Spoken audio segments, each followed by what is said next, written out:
Welcome to AtlasDreamJob.com, your go-to site for comprehensive information about careers at Atlas Air, brought to you by active line pilot and enthusiast, Alessio Favoretto. This short video is designed for airline pilots considering a career at Atlas Air. And in this video I am going through the key points of Atlas Air pilot scheduling. Part 2. Disclaimer: all content in this video is for informational purposes only. While I strive to present the information as accurately as possible, it is ultimately your responsibility to verify its accuracy. The Collective Bargaining Agreement, CBA, or the contract between Atlas Air Incorporated and our pilot union, the International Brotherhood of Teamsters Airline Division, will be referenced frequently. You can download a copy of this official document on my website. As mentioned in Part 1, Article 25 of the CBA, which regulates pilot scheduling, describes 6 types of bid lines a pilot can choose from. In Part 1, we covered primary, secondary, and fixed lines. Now, let's explore the remaining 3, reserve, VTO, and outbase. Reserve lines make up a maximum of 25% of the total lines by position for any bid month. These lines include blocks of days off and reserve days, typically spent at a hotel at the base or sometimes at the airport. Reserve line holders on days off must check their schedules at least 16 hours before their next duty. Regardless of whether a flying duty is scheduled, the company organizes deadhead or gateways according to the CBA to ensure the pilot reaches their base at the start of their reserve duty, covering accommodation and transport. Pilots who hold reserve lines enjoy higher pay than the minimum guaranteed, often around 76 to 78 hours of credit, as reserve lines typically consist of a total of 17 days on duty.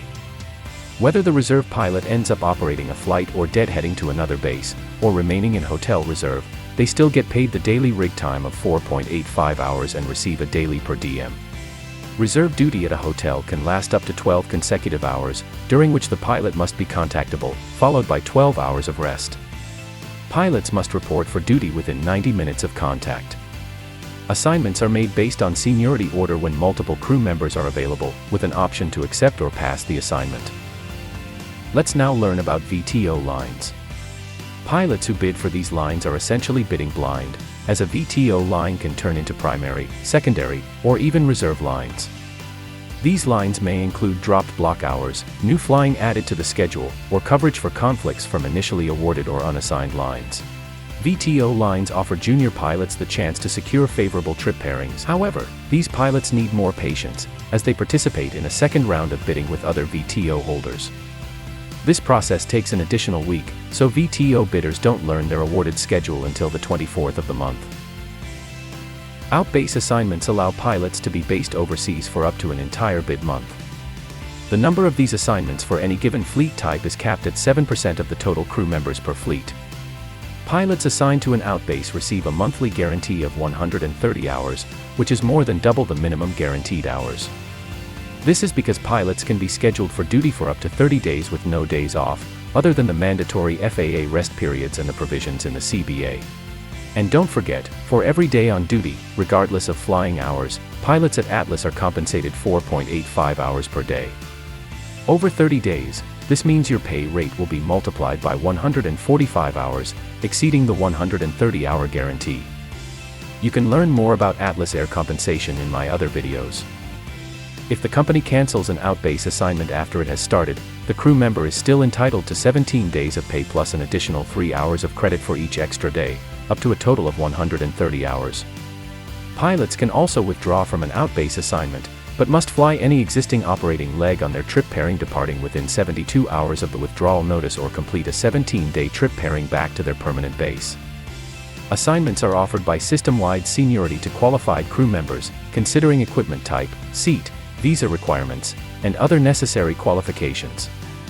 However, the company may decline a crew member's bid for an outbase assignment due to training, vacation, or other conflicts during the pilot's bid month. This concludes the overview of the scheduling process for all Atlas Air crew members. Before we end this video, it's important to note that schedule line bidding and awards occur at different times throughout the month and year, depending on the type of line. On July 1st, fixed pattern line bids open and are awarded 10 days later. On the 1st of each month, outbase bidding begins and is awarded a week later. On the 15th of each month, primary, secondary, reserve, and VTO first round bidding begins and is awarded 3 days later. Most pilots will know their next month's schedule by the 18th.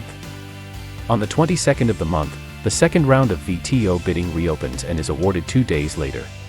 And this fully concludes Part 2 of Atlas Air pilot scheduling. You can find all the resources mentioned in this video and much more on the site atlasdreamjob.com. For any specific questions, feel free to email me directly. Additionally, don't hesitate to reach out for free interview preparation material and internal job referrals. I'm here to assist you throughout your journey, so don't hesitate to get in touch with any inquiries or assistance you may need, and becoming part of the company known for carrying the world.